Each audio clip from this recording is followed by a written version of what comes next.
पवित्रता का हृदय कुंज में ऐसा पुष्प खिला, जिसकी सुगंध से जीवन में सुख ही सुख मिला।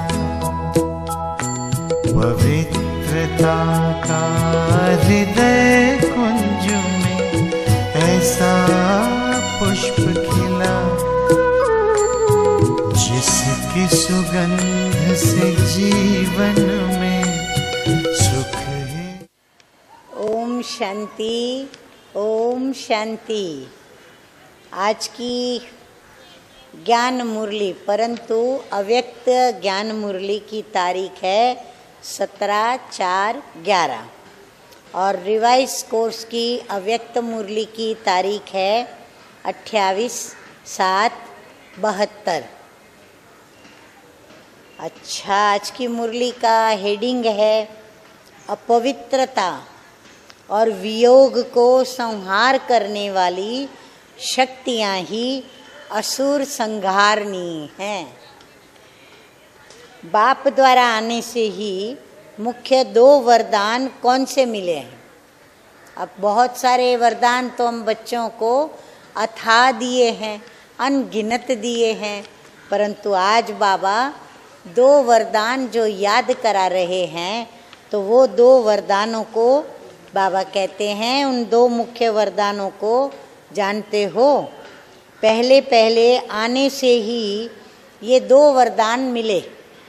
आते हैं ना, जब नए नए होते हैं तो आने से ही 2 वरदान हम बच्चों को मिलते हैं। वो कौन से? बहुत सहज सरल जवाब है जी। बाबा कहते हैं योगी भव और पवित्र भव। दुनिया वालों को भी 1 सेकंड में इतने वर्षों के ज्ञान का सार इन्हीं शब्दों में तो सुनाती हो ना। पुरुषार्थ का लक्ष्य व प्राप्ति भी तो यही है ना। वह संपूर्ण स्टेज व सिद्धि की प्राप्ति तो यही होती है। तो जो पहले पहले आने से वरदान मिले व स्मृति दिलाई, अगर आप सभी आत्माओं का वास्तविक रूप यही है, तो क्या वह पहली स्मृति व वह वरदान प्राप्त करते जीवन में वह दोनों बातें धारण कर ली है? अब बाबा पूछ रहे हैं कि इन वरदानों की प्राप्ति तो हुई, लेकिन वरदान के साथ साथ इन 2 बातों की धारणा जीवन में कर ली है, अर्थात योगी भव और पवित्र भव। ऐसी जीवन बन गई है या अभी बना रहे हो? क्या जवाब है? हाँ, धारणा मूर्त बन गए हो व अभी धारण कर रहे हो? तो है तो बहुत कॉमन बात ना। सारे दिन में अनेक बार ये 2 बातों का वर्णन करते रहते होंगे, तो ये 2 बातें धारण हो गई हैं व हो रही हैं। देखो, बाबा बार बार हैमरिंग करके हम बच्चों को पवित्रता की धारणा और योगी की धारणा पक्की करा रहे हैं। अगर योगीपन में ज़रा भी वियोग है, भोगी तो नहीं कहेंगे, क्योंकि वियोग माना भोगी नहीं, जुदाई को कोई भोगी तो नहीं कहेंगे। हाँ, बाकी रही ये 2 स्टेज, तो कब माया योगी से वियोगी बना देती है, अर्थात बाप से हमारा योग तोड़ देती है, तो उसको कहेंगे वियोगी। तो योग के साथ अगर वियोग भी है तो योगी कहेंगे या वियोगी कहेंगे? क्या कहेंगे? आप लोग स्वयं ही औरों को सुनाते हो कि अगर पवित्रता में ज़रा भी अपवित्रता है तो उसको क्या कहेंगे? अभी भी वियोगी हो क्या? वह वियोगी बन जाते हो क्या? चक्रवर्ती राजा बनने के संस्कार होने के कारण दोनों में ही चक्कर लगाते रहते हो क्या? हाँ, बाबा बड़ी रमणीक बात बता रहे हैं और रमणीकता से समझा रहे हैं। तो चक्कर लगाते हो क्या? कब योग में और कब वियोग में। आप लोग विश्व की सर्व आत्माओं को इस चक्कर से निकालने वाले हो, या फिर बाप निकालने वाला है? आपने क्या सोचा है, बाप निकालेगा या आप निकालेंगे? तो बाबा कहते हैं कि बाप निकालने वाला और आप चक्कर लगाने वाले हो। तो जो चक्कर से निकालने वाले हैं, क्या वह भी स्वयं चक्कर लगाते हैं? हाँ, सिर्फ बाप नहीं चक्कर से निकालेगा, हम भी तो निकालेंगे। तो बाबा कहते हैं जो निकालने वाले हैं, क्या वो खुद चक्कर लगाते रहते हैं? तो फिर सभी को कैसे बाहर निकालेंगे? जैसे भक्ति मार्ग के अनेक प्रकार के व्यर्थ चक्करों से निकल चुके हो, तब ही अपने निश्चय और नशे के आधार पर सभी को चैलेंज करती हो कि इन भक्ति के चक्करों से छूटो। ऐसे ही वो है तन के द्वारा चक्कर काटना, और ये है, हाँ बताइए, ये है मन के द्वारा चक्कर काटना। तो तन द्वारा चक्कर लगाना अब छोड़ दिया, बाकी मन का चक्कर अभी तक छूटा है या नहीं छूटा है? कब योग कब योग, तो वह मन द्वारा ही तो चक्कर लगाते हो। क्या अब तक भी माया में इतनी शक्ति है क्या जो मास्टर सर्वशक्तिवान को भी चक्कर में ला देवे? हाँ, वो चक्कर में ला देती है, तो इसका मतलब माया ज़्यादा सर्वशक्तिमान हो गई। अब तक माया को इतनी शक्तिशाली देखकर क्या माया को मूर्छित करना व माया को हार खिलाना नहीं आता है?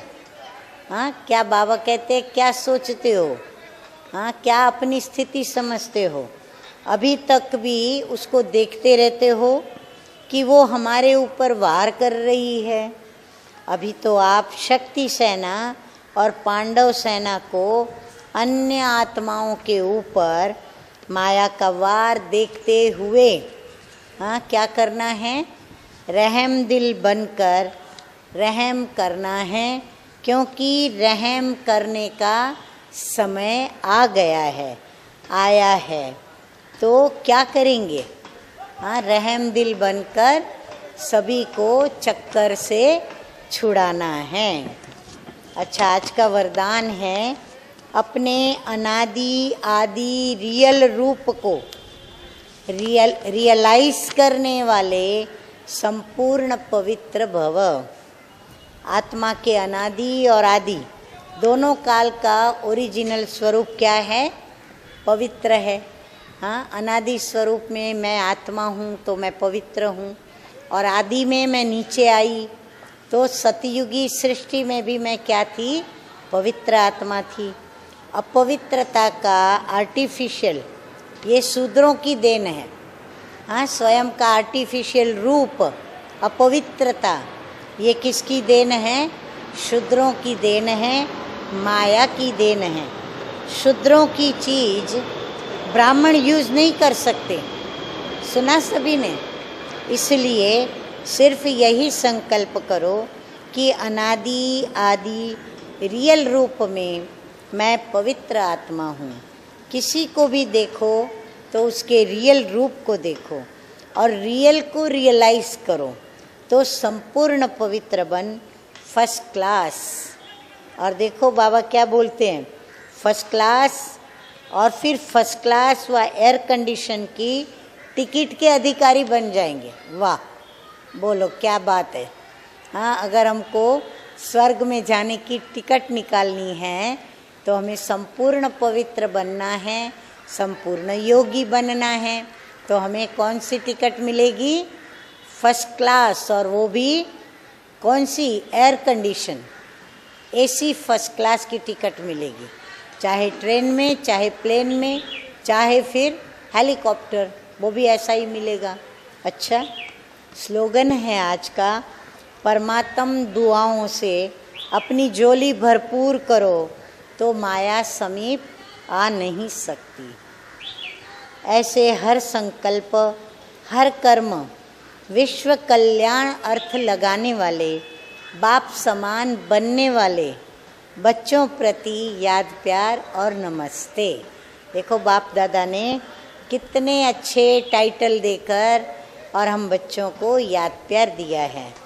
तो रूहानी बाप को रूहानी बच्चों का याद प्यार, गुड मॉर्निंग और नमस्ते नमस्ते।